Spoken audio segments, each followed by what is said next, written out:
Silêncio. Escute. A floresta fala, mas nem sempre com palavras.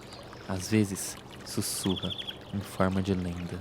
Neste podcast, você é nosso convidado para viajar por entre os galhos retorcidos da imaginação popular nortista, onde cada sombra guarda um segredo, e cada som pode ser um aviso. A cada episódio, 3 histórias, lendas e sussurros. Ouça com atenção. Nossa jornada começa agora.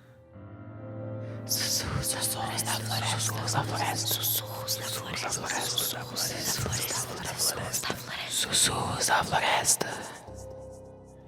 E para abrir nossas portas ao desconhecido, quem sussurra primeiro na calada da noite é ela. A mulher que voa entre os telhados, carregando promessas não cumpridas. Com vocês, a história de Matinta Pereira. Hoje, te convidamos para uma viagem pelo imaginário popular da Amazônia, onde a realidade e a lenda se cruzam, e o silêncio da noite pode se esconder muito mais do que parece. Preparado para mergulhar na história de uma das figuras mais misteriosas do folclore brasileiro? Matinta Pereira, a mulher que assobia na calada da noite e que sempre cobra o que lhe é prometido. Conhecida em várias partes do Brasil, a lenda da Matinta Pereira tem um grande destaque na região amazônica. Segundo a tradição, Matinta é um ser que passa por uma metamorfose. Durante o dia, ela tem uma aparência de uma mulher idosa, semelhante a uma bruxa, mas à noite, tudo muda. Na escuridão, ela se transforma em uma ave misteriosa que sobrevoa casas, soltando um assobio penetrante e inquieto, que só sossega quando alguém faz uma promessa em troca de silêncio. Em algumas versões, essa ave é o Martim Pererê, também chamada de Saci. Em outras, a temida coruja rasga a mortalha, com um assobio que lembra o som de um tecido sendo rasgado, e que muitos dizem ser um presságio da morte.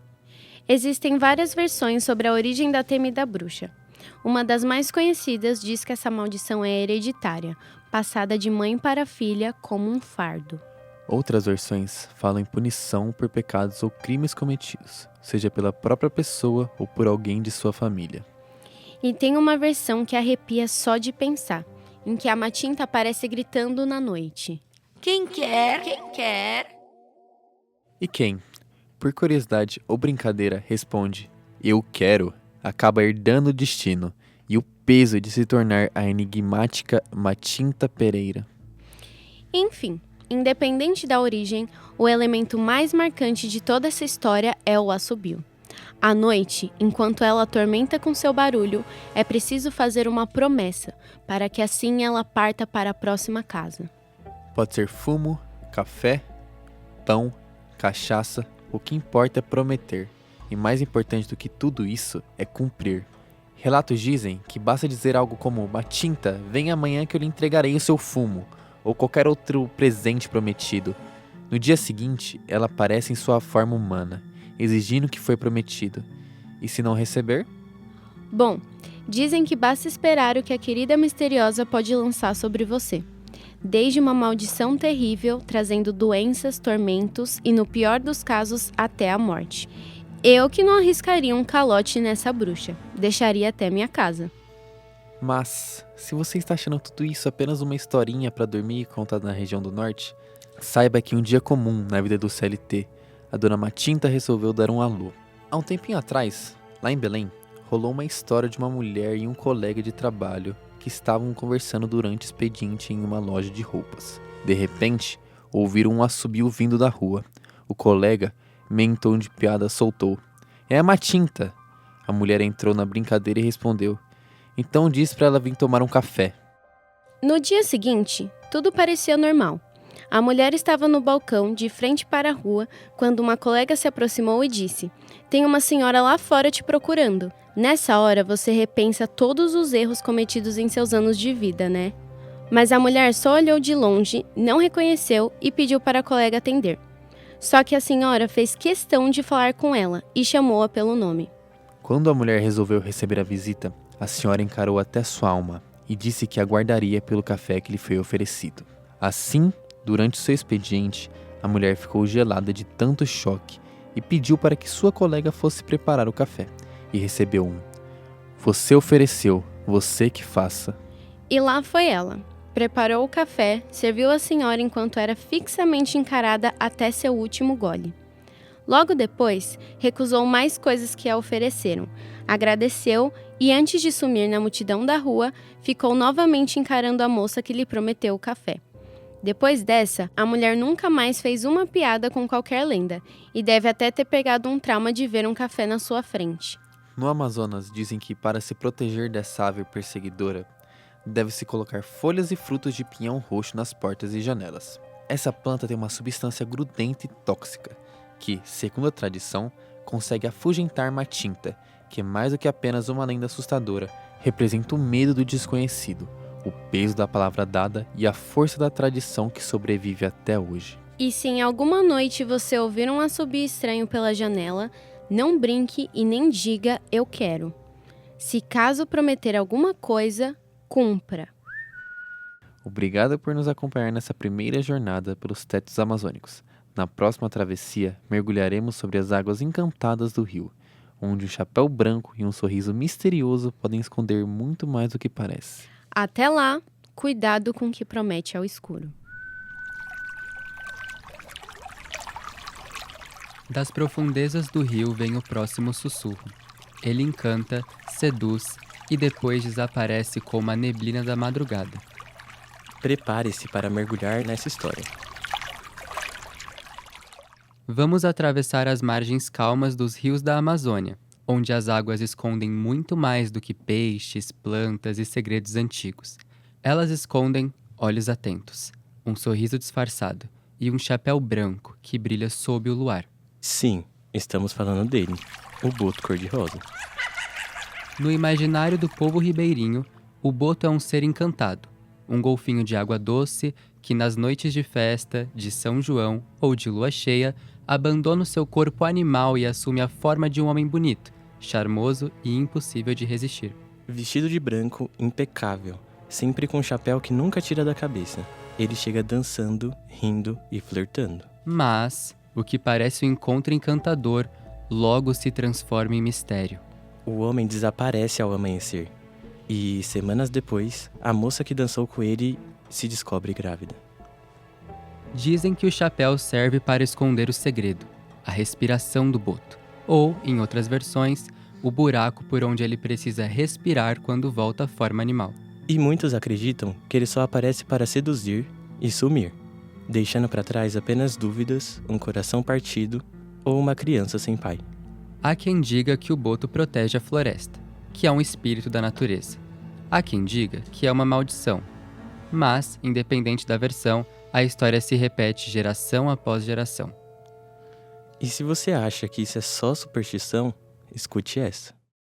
Há poucos anos, em uma comunidade às margens do rio Tapajós, uma moça chamada Helena trabalhava em uma festa local.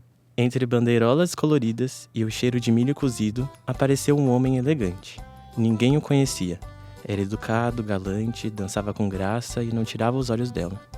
Dançaram a noite inteira. Ele disse poucas palavras, mas bastaram.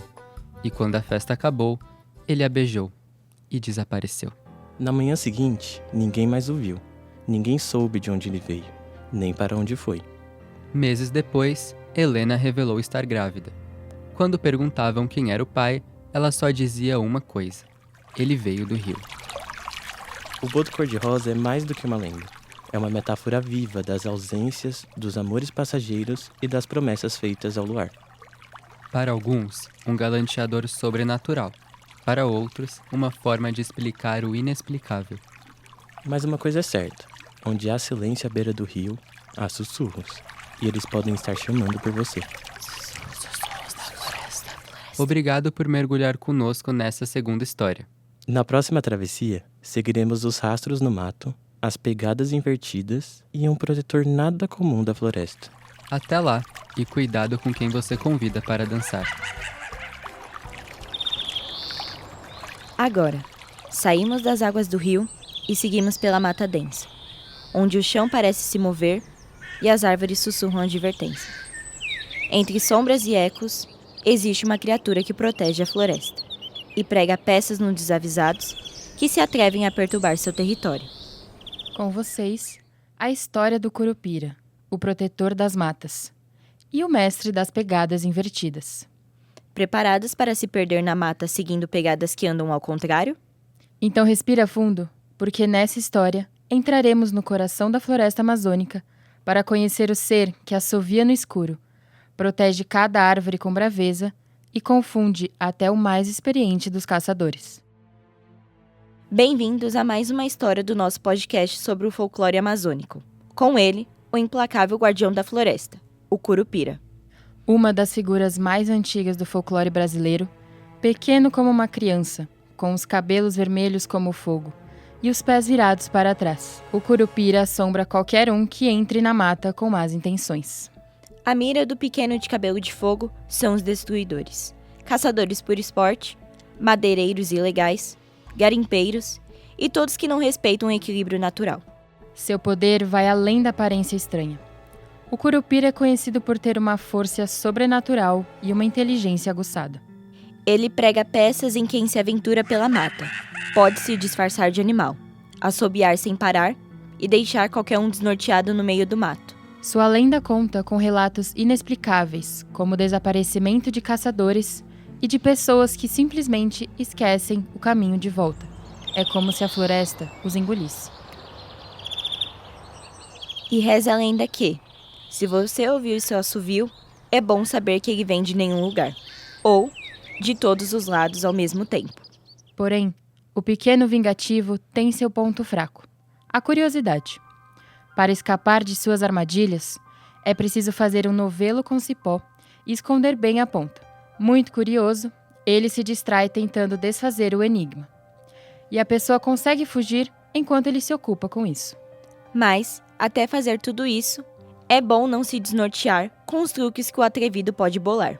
Segundo os povos originários, era costume deixar presentes para o guardião.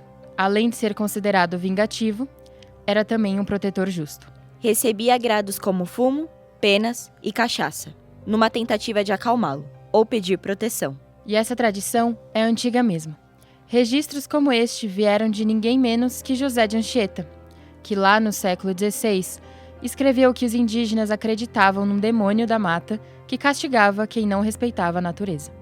Ou seja, naquela época o Curupira, que era chamado até de anão, já tocava o terror e mostrava quem comandava, com respeito à região. E apesar dos seus deslizes um tanto quanto perturbadores, tem até um dia dedicado ao seu ícone das histórias, 17 de julho, Dia do Protetor das Florestas. Nada mais justo, né? Se tem alguém que representa a força viva da natureza brasileira e é um símbolo do folclore, esse alguém é o Curupira. E há quem jura que esse baixinho existe mesmo. Existem relatos de pessoas que já ouviram assobios estranhos enquanto cortavam madeira na floresta. Outros lembram de batidas em troncos e gritos que pareciam humanos. A presença do Curupira era como um aviso. Pare de machucar a floresta. Um aviso que só sendo doido para ignorar e ver aonde vai dar. Então, se por um acaso algum dia você estiver na mata, espero que esteja com fumo, pinga ou uma linha. E caso ouça um assobio distante, cuidado, pode ser só o vento. Ou pode ser o Curupira dizendo que você já foi longe demais. Obrigado por se aventurar conosco até o coração da floresta. Nos vemos no próximo Sussurro da Floresta, ou quem sabe, ouvimos. Afinal, se tratando de lenda, o mistério nunca dorme. Sussurros da floresta. Sussurros da floresta. Sussurros da floresta. Sussurros da floresta.